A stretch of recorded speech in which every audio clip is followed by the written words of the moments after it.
I'm Hampus Londögård and I'm here to talk about managing the ML lifecycle without a headache. So to start off, who am I? I have a master in computer science where I focused on machine learning at Lunds Tekniska Högskola, or also called LTH. I did my master thesis at a FAANG company where I corrected misspelled street names, which is actually a lot harder than it seems. I can talk much more about that. And then I started working at AFRY, where I worked for the same client as I did for my master thesis, a FAANG company. I worked on a lot of algorithms for spatial data, focusing on geographical locations and all that. And then I moved into a transition into big data, where I work with terabytes of data and doing these spatial algorithms on that distributed on a Spark cluster. And finally, the last year I moved into natural language processing, where I was focusing on essentially the whole world and how to parse addresses and how to do that with a big accuracy, with as little data as possible to make it as cheap as possible. A few weeks ago, I became the team lead for future technology at AFRY, which is that it's a team where we're trying to focus on machine learning only, and we're starting up in Malmö. This department exists in Gothenburg and in Stockholm, but not in Malmö or south of Sweden. So that's what I'm trying to kickstart, the new future tech. So I could have talked about a lot today. I could have talked about transfer learning, which I've done before. I could have talked about the importance of understanding ML models, which I think is still really relevant, and how AI can accelerate the industry like I did at Industry Days. But I chose to do something else, where I want to focus on ML ops, because I feel the more I look into this industry, the more I feel like it's missing that kind of software engineering principles. So how can you version control data? How can you put up a CI/CD system? And how can you really know how your model was created? What kind of data, what kind of code? How did we combine this? All that can become very messy, very fast. So first, I will go through headaches, some common headaches I see in the industry. And then I will go through some safety using data version control. And then I will go through structure. How can we structure this to actually get a really solid platform to work on? And then finally, I will look at how can we combine these two tools and get the perfect environment for our data scientists to work in. So the tool I talk about is open source, but really I'm just trying to put emphasis on the methodology, not the tools. And it's Git agnostic, so you can use GitHub, you can use Bitbucket, GitLab, or actually any Git provider that you wish. It's cloud agnostic, so it works on AWS, it works on Google Cloud, it works on Azure, and really you can also run it locally, HDFS, SSH, however you wish. So what are some common headaches I'm seeing right now? First, I'm seeing a lot of people doing experiments in folders. This grows confusing fast. I also see experiments in notepads, maybe a little better, a little worse, because you don't actually put the code as a separate. I see people sharing weights on Google Drive or even on the email where you can share the code. I see difficulties. This one is really important. I see difficulties reproducing the best model, and sometimes I even see difficulties finding the best model because you're not sure, like, how did I get the data in that state, or what data did I use? Maybe I did a special type of transformation, but now my model, I don't know how I got to that data, so I can't input the same data anymore, and the model actually sucks when using it on raw data. So for this concludes into chaos when something breaks. And I really want to emphasize when, because as Murphy stated in his law, anything that can go wrong will go wrong. So we are just waiting for a failure, and then it will be almost impossible to roll back into a good state if you don't have some really solid engineering principles. So can we fix this? Yes, we can. So let's go through safety.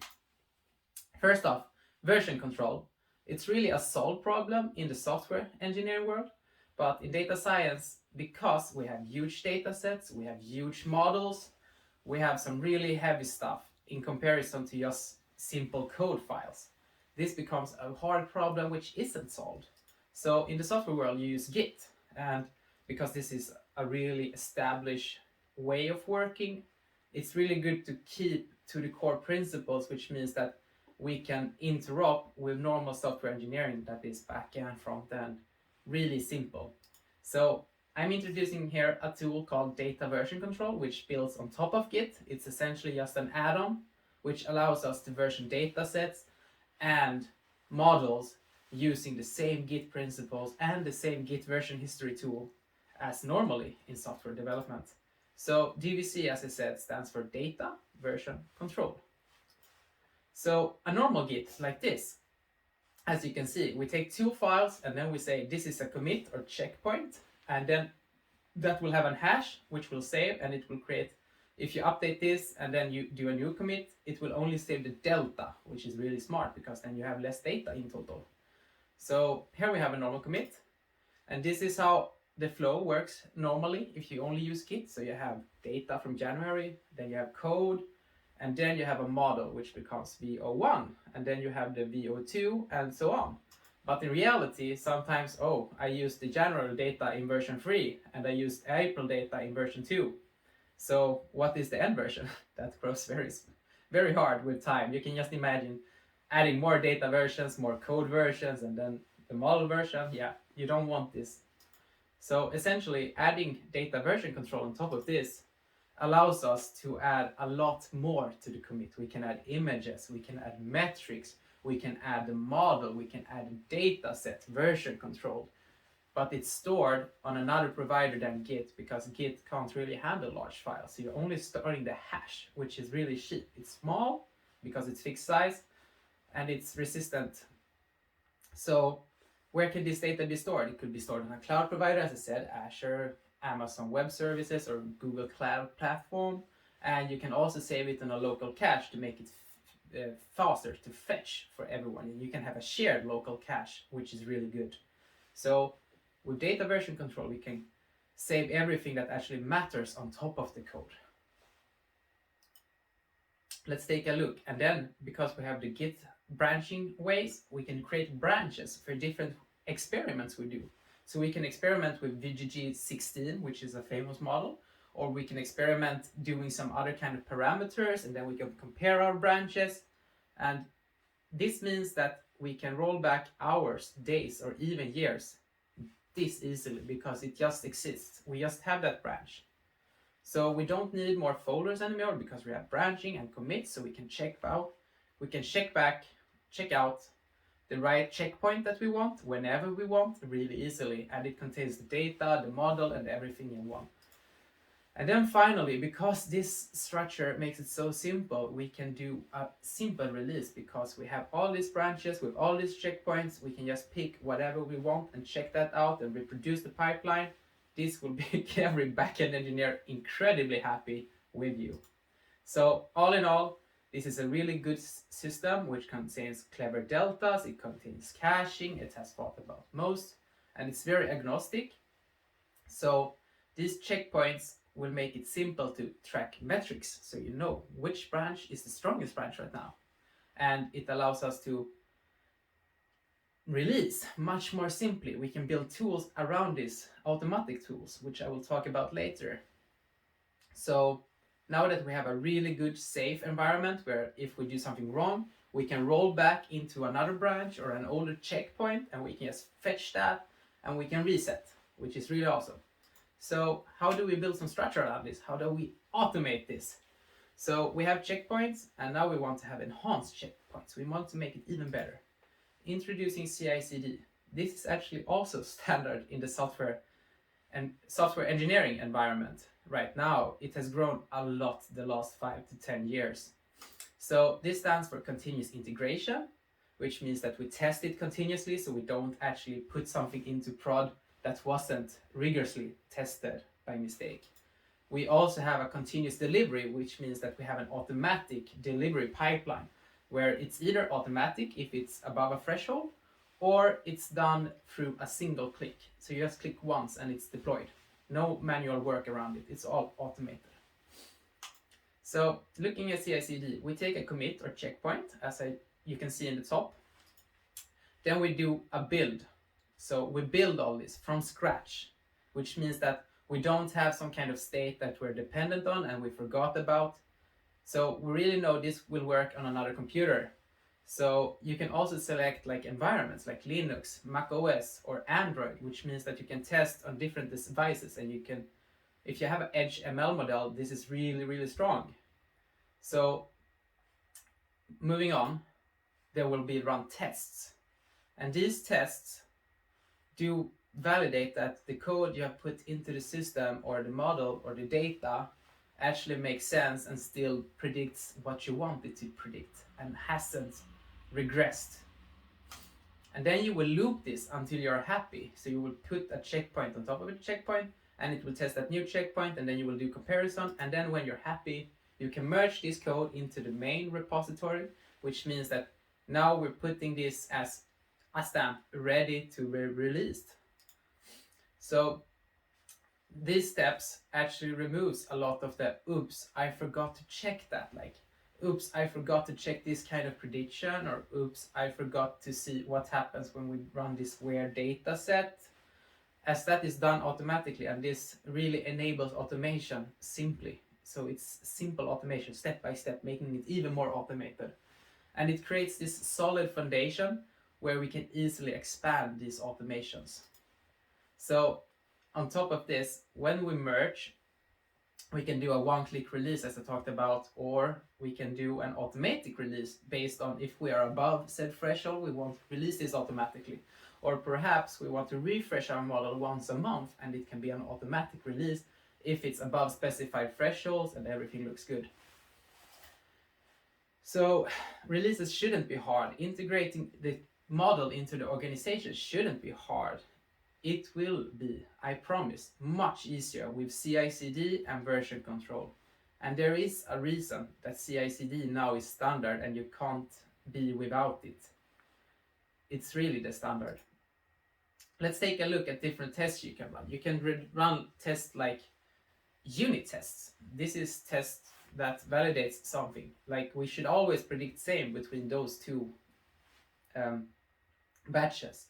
We should always predict human on this. We should always predict dog on this. We should always actually not predict anything on that type of image input or whatever. Or we should never start predicting more than 10% of this class. You can do it whatever way you want. And then the CI/CD can also display custom metrics like the confusion matrix. It can show, this confusion matrix will also be saved into the commit as I talked before. So when you check out the checkpoint, you can look at the confusion matrix. Everything is saved and you can compare confusion matrices between checkpoints. We can even save custom things like images of what has changed from the main workspace and your branch. Like if we have this where we have some kind of drawing neural network, we can see how much did it improve, like objectively or subjectively, as this is not an objective change. It's something that we have to look at to understand, is it better? We can also highlight like training metrics. Did we update any parameters? We can highlight GPU info. How much time did this take to run? How much did you use? Like all that is also very good to know, because you don't want to regress a model in inference time or training time either. You want to keep it at the same limit. You can also save metrics, which is automatically done. So you will save metrics like how much did the accuracy change? Did we improve? Did we decrease? We can look at the graph. How did it change over the items or time? And then you can create nightly jobs, which means we can have long running jobs on the new data. So if you get a data drop at 2 a.m. when you are asleep, you can actually have a job that finds out, okay, we got new data, let's rerun the full pipeline. And then when you go up and work at 8 a.m., you can just see, you get a notification, shit, okay, we got new data, here's the new model, here's the difference in all the metrics, here's the objective and subjective changes, and you look, and then if you approve, then you release the new model. Or you see, oh shit, something regressed badly, what is wrong? And then you can go into this and actually look what happened. You can also have long-running jobs with multiple experiments. Maybe you want to experiment with multiple different parameters, hyperparameter search. You can run that nightly. You can do data validation continuously, so you can always do nightly jobs on data to validate that we keep having the same performance. Then you can try new pipeline updates, like you updated the pipeline with a new pre-processing. How does that actually impact the model? And you can have model and parameter updates. How does that impact the end result? You can hard regressions, like I talked about with unit tests, that we must predict this class and this, or we must not predict anything. And the best thing of everything is tracked and saved. So we got our checkpoints with Git, and this is simply awesome. To be honest, it's really awesome. And on top of this, it's very simple to create model and data registries based on these checkpoints, which is also really awesome. So how do we combine these tools? Let's take a look. We push our data and code as a one single commit. Then as we push that to our Git provider, we have a cloud runner that will start a job with the CI/CD system. So we will run training and testing scripts, we will do validations, we will then have the cloud runner actually push the report and metrics and tables and everything into the commit. So this will be saved with the commit. So here we go. We push our code to a Git provider. Everything, every test, everything will be run automatically in the cloud, even on a GPU if that's needed. So you don't need to run on your old, very small laptop perhaps. And then the metrics and everything you want will be pushed into the commit, and you can validate it after a time. And this is actually how we win. So this is how a graphical user interface might look. This is the one that the same company that created DVC and the CI/CD system called Iterative actually did. This is their studio. DVC Studio is what it's called. As you can see, we actually save metrics like this, so it's red and green depending on if it improved or not. And let me just say, there is other graphical user interfaces, but this is a pretty good one, and it's for free right now. But if you want something else, there is Doug's Hub, you can do a custom GUI, graphical user interface, you can do multiple others. And back to the tracking. It tracks the data size, so you can see, oh, here we bumped the data almost 5 times. We have almost 5 times more data. How did that impact our prediction? You can see that parameters has changed, like, oh, we bumped the width of the neural network or something. And then we can see, this is our checkpoint. So we can see branches, and we can see the commits, which is what I call checkpoints. So we can see the different labeled commits, and those correspond to all the stats that we see to the right. And if we look at the graph, this is the different branches and commits as I showed. So yeah, this is really good. You get a big dashboard which you can glance over, and you can see the differences. You can even show the plots if you enter a branch, and you can compare it to another branch. So here we are comparing 2 different versions, and we're seeing how their rock curve or AUC curve is actually working. So why should we care about this? Yeah, well, it's safe. As I said, you get this safe environment now. You don't have to be afraid that you actually messed something up. You can always roll back, and you can roll sideways. It's clean. We got one way to do this, so we don't have someone with notes, someone with folders, and someone with that. Now we have a clean way to do this, and it's standardized. That's also a reason why it's clean. So we have a standardized way to do this. And I actually, one second, and really I don't care what solution is used, as I mentioned in the start. You can use MLflow or something else, but the whole point of versioning your data, model, and code, and having some kind of CI/CD which runs nightly or runs on each commit, and then having all this structure is really important. That's how we actually move forward in a way that makes sense, and we don't just guess forward being blind. So This solid foundation will enable us to have new patterns emerge, like data registries, model registries, automation. And looking at companies, I did a quick Google. I see that Aporia, Hugging Face, Billy, CodeCentric, and more are using DVC directly. And I can see PyTorch, TensorFlow, Flare, Spacey, FastAI, and many more using any type of CI. So they're also running some kind of CI. So MLOps is really there for the big companies, and it's time for everyone to step up and do the same. So a quick walkthrough how this works. Let's start. Let's look at the data version control. So we create our pipelines, it's called. So our pipeline says we got a remote data source, and then we have a script called getData.py. So that's step one. And then we have data raw, which is the output of getData, which is input to process data, pre-processed data, which outputs the data processed. And then we have train.py, which outputs a model, a metrics, and a graph. So this is a standard pipeline. And when we do this automation, we have faster iterations, and it's also having some capabilities of being smart. Then we can cache the data in different steps, so we don't have to rerun the full pipeline. We can rerun half pipeline if that's only what changed. We also have reproducibility because we use the same pipeline, which is really good. To be able to reproduce models is hugely important.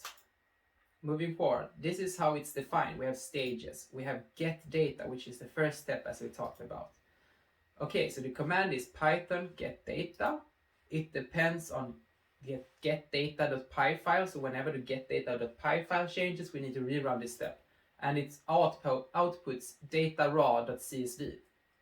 And then we have the second step, which is a command on Python pre-process data. And then we'll do the same thing and the same thing for every step. So this is how the YAML file works. And then you just call DVC run. You can also run like DVC metrics diff, which will show the difference between metrics, so accuracy, precision, recall, everything will be showed here. You can also do DVC plots, which will showcase the plots and the different plots. You can use DVC repro, which means DVC reproduce the whole pipeline. So this automatically reproduces your pipeline. Then we have the CML, which is the CI/CD runner, and it's really awesome. And I just want to showcase the most important part of this. So the first one is Cml Publish. Cml Publish is a tool that allows you to pipe images into a report. So this is a simple way to pipe a comment into a report.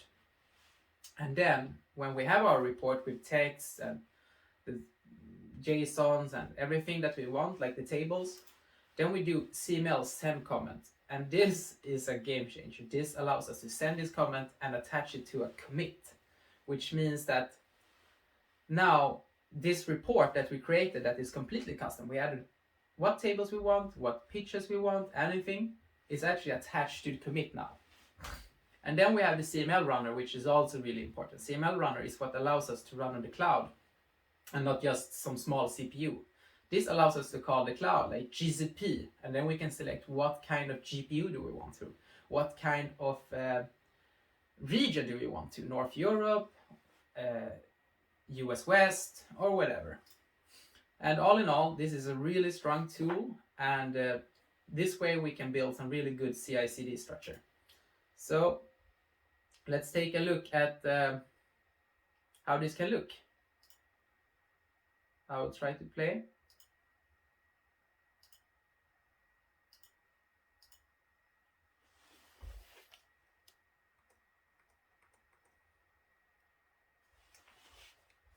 Let's see, we CD into our demo, then we add our remote connection, and then we pull the data from the remote Azure storage that I'm using right now. And then we call reproduce. We reproduce our full pipeline. And here we get the accuracy score. Now we have reproduced. We fetch the data, we train the model, and we output the model, we output some metrics and everything. So what happens if we check out the branch, like test CNN, so we want to test the CVN. And now we call DVC reproduce again, and this will reproduce the pipeline, but this time I'm using a neural network, as I said. And as we can see, the accuracy has improved, in fact. And here we also have the model deployed or outputted as a model file.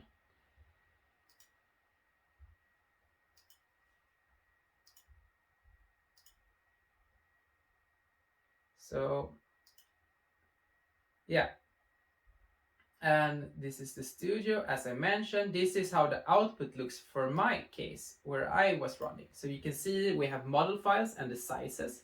The sizes actually differentiate a lot. The linear regression is just kilobytes, while the model.pth, which means it's the neural network, is above 100 megabytes. So this difference means that, oh, perhaps we want to run the small model on mobile phones, like on the edge, and the large model would be on the server because it's over 100 megabytes. That's pretty large for someone to download on the mobile. While we can see the accuracy between those, we have the main, the one furthest down, has 92% accuracy, while the neural network is at 98%. And perhaps we would like to look into that, like, can we improve the linear regression, or should we just use the neural network even though it's so large? This is the plot that is outputted. As we can see, we get the metrics, we get the metric diff, we got a huge confusion matrix. And really, I think that's all. So if you have any questions, please poke me on the YouTube comments. Unfortunately, I had to re-record this because of some issues with the camera. I hope this was awesome, and I hope to see you. Feel free to reach out to me at GitHub or Twitter or LinkedIn or anything. I'll see you.